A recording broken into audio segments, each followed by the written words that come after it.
Hello everyone and welcome back to Brain Blitz Audios. Today, let's read a short story titled The Struggle of the Outliers. This is a short story by the American writer O. Henry, which is the pen name of William Sidney Porter. Let's begin this story. The Struggle of the Outliers.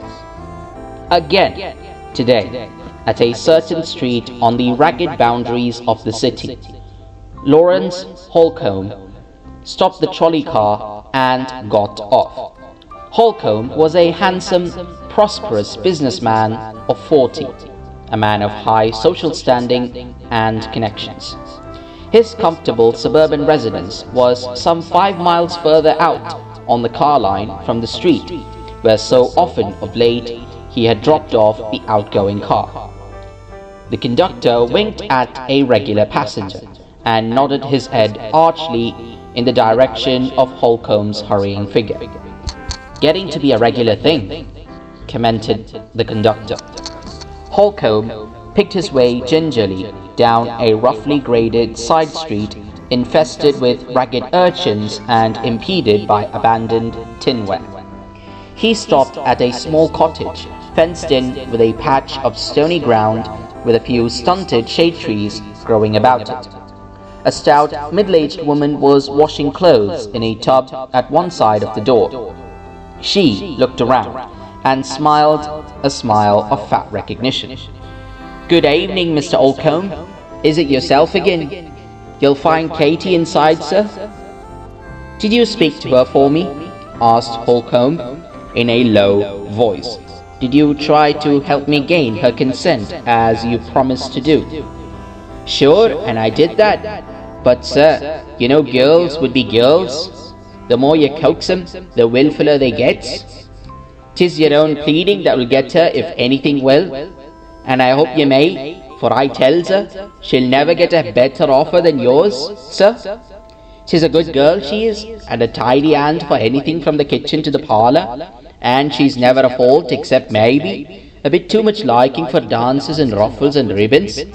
But that's natural to her age and good looks, if I do say it myself, being her mother, Mr. Holcomb. You can speak again to Katie, sir, and maybe this time you'll have luck, unless Danny Conlan, the wild gossoon, has been at it again over persuading her against you." Holcomb turned slightly pale, and his lips closed tightly for a moment. "I've heard of this fellow Conlan before. Why does he interfere? Why does he stand in the way? Is there anything between him and Katie? Does Katie care for him?" Mrs. Flynn gave a sigh, like a puff of a locomotive, and a flap upon the washboard with a sodden garment that sent Holcomb, well splashed, 6 feet away. "Ask me no questions about what's in a girl's heart, and I'll tell you no lies. Her own mother can't tell any more than yourself, Mr. Holcomb." Holcomb stepped inside the cottage. Katie Flynn, with rolled-up sleeves, was ironing a dress of flounced muslin. Criticism of Holcomb's deviation from his own sphere to the star of lower orbit must have waned at the sight of the girl. Her beauty was of the most solvent and convincing sort. Dusky Irish eyes, one great braid of jetty, shining hair, a crimson mouth, dimpling and shaping itself to every mood of its owner. A figure strong and graceful, seemingly full of imperishable life and action. Katie Flynn was one to be sought after and striven for. Holcomb went and stood by her side as she ironed, and watched the lithe play of muscles rolling beneath the satiny skin of her rounded forearms. "Katie," he said, his voice concealing a certain anxiety beneath a wooing tenderness, "I have come for my answer. It isn't necessary to repeat what we have talked about so often, but you know how anxious I am to have you. You know my circumstances and position, and that you will have every comfort and every privilege that you could ask for. Say yes, Katie, and I'll be the luckiest man in this town today." Katie set her iron down with a metallic click and leaned her elbows upon the ironing board.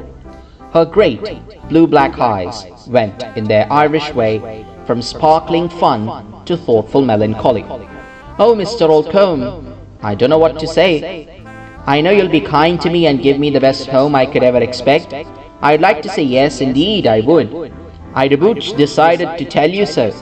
But there's Danny. He objects so." "Danny again?" Holcombe strode up and down the room, impatiently frowning. "Who is this fellow Conlan, Katie?" he asked. "Every time I nearly get your consent, he comes between us. Does he want you to live always in this cottage for the convenience of his mightiness? Why do you listen to him?" "He wants me," said Katie, in the voice of a small, spoiled child. "Well, I want you too," said Holcombe masterfully. "If I could see this wonderful Mr. Conlan of the persuasive tongue, I'd argue the matter with him." "He's been the champion middleweight fighter of this town," said Katie, a bit mischievously. "Oh, has he? Well, that doesn't frighten me, Katie. In fact, I'm not sure but what I'd tackle him a few rounds myself, with you for the prize, although I'm somewhat rusty with the gloves." "Whist! There he comes now," exclaimed Katie, her eyes widening a little with apprehension. Holcombe looked out the door and saw a young man coming up from the gate. He walked with an easy swagger. His face was smooth and truculent, but not bad. He wore a cap pulled down to one eye. He walked inside the house and stopped at the door of the room in which stood his rival and the bone of contention. "You're after my girl again, are ya?" he grumbled, huskily and ominously. "I don't like it, do you see? I've told her so, and I tell you so. She stays here. For 10 cents I'd knock your block off. Now, do you see?" "Now, Mr. Conlan," began Holcombe, striving to avoid the argumentum ad hominem, "listen to reason. It's only fair to let Katie choose for herself. Is it quite the square thing to try to prevent her from doing what she prefers to do? If it had not been for your interference, I would have had her long ago. For 5 cents, pursued the unmoved Mr. Conlan, lowering his terms, "I'd knock your block off." Into Holcombe's eye there came the light of desperate resolve. He saw but one way to clear the obstacles from his path. "I'm told," he said quietly and firmly, "that you are a fighter.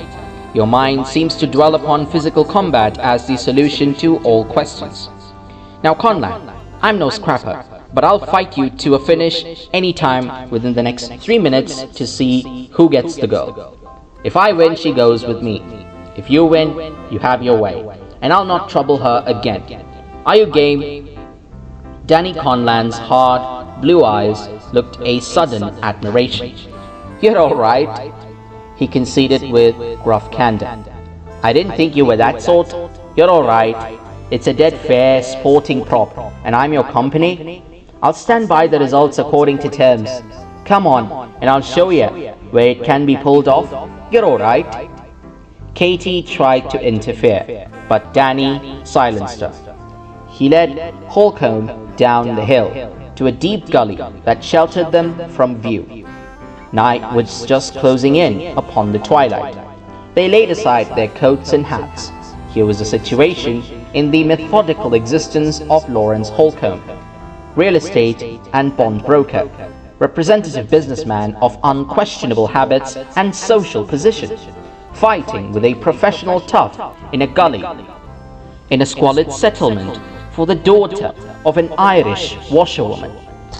The combat was a short one. If it had lasted longer, Holcombe would have lost, for both his wind and his science had deteriorated from long lack of training. Therefore, he forced the fighting from the start.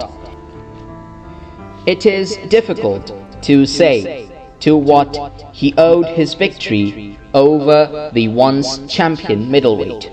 One thing in his favor was that Mr. Conlan's nerve and judgment had been somewhat shattered by the effects of a recent spree.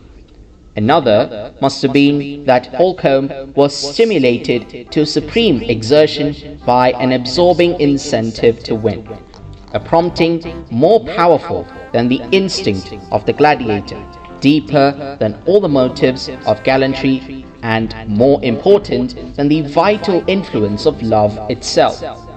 A third fortuitous adjunct was, without doubt, a chance blow upon the projecting chin of the middleweight, under which that warrior sank to the gully's grime and remained incapable, while Holcomb stood above him and leisurely counted him out. Danny got shakily to his feet and proved to be a true sport. "You're all right," he said, "but if we'd had it by rounds, 'twould have ended different. The girl goes with you. Do you see? I'm on the square." They climbed back to the cottage. "It's settled," announced Holcomb. Mr. Conlan removes his objections. "That's straight," said Danny. "He's all right." Holcomb had only a scratched and slightly reddened chin from a vicious, glancing uppercut from Danny's left. Danny showed punishment. One eye was nearly closed. His lip was bleeding. Katie was a true woman. Such do not at once crown the victor in the tourney for their favor. Pity comes first. The victor must wait for his own. It will come to him. She flew to the vanquished champion and comforted him, ministering to his bruises. Holcomb stood serene and smiling, without jealousy. "Tomorrow," he said to Katie, with head erect and beaming eyes. "Tomorrow, if you like," answered Katie. Holcomb minced his precarious way up the ragged hill among the obsolete tinware. His car came along a-glitter with electric lights and jammed with passengers. He jumped to the rear platform and stood there.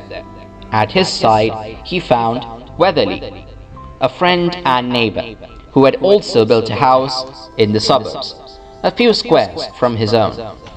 "Hello, Holcomb," yelled Weatherly above the crash of the car. "Been looking over some real estate out here? How are Mrs. Holcomb and the young H's?" "First rate," shouted Holcomb, "when I left home this morning. How's the family with you?" "Oh, only so-so. Usual suburban troubles. Servants won't stay so far out. Tradesmen object to delivering goods in the country. Cars break down, etc. What's pleasing you so? Made a lucky deal today?" Holcomb's face wore an ecstatic look. He was fingering a little scratch on his chin with one hand. He leaned his head towards Weatherly's ear. "Say, Bob, do you remember that Irish girl, Katie Flynn, that was with the Spaffords so long a time?" "I've heard of her," said Weatherly. "They say she stayed a year with them without a single day off, but I don't believe any fairy story like that. 'Twas a fact. Well, I engaged her today for a cook. She's going out to the house tomorrow." "Confound you for a lucky dog!" shouted Weatherly, with envy in his tones and his heart. "And you live 4 blocks further out than we do." And that concludes the story, The Struggle of the Outliers by O. Henry, also known as William Sidney Porter. If you loved this story, do not forget to share it with someone you know. And also don't forget to subscribe to Brain Blitz Audios to listen to more such content. Until the next episode, take care, stay safe, ta-ta for now.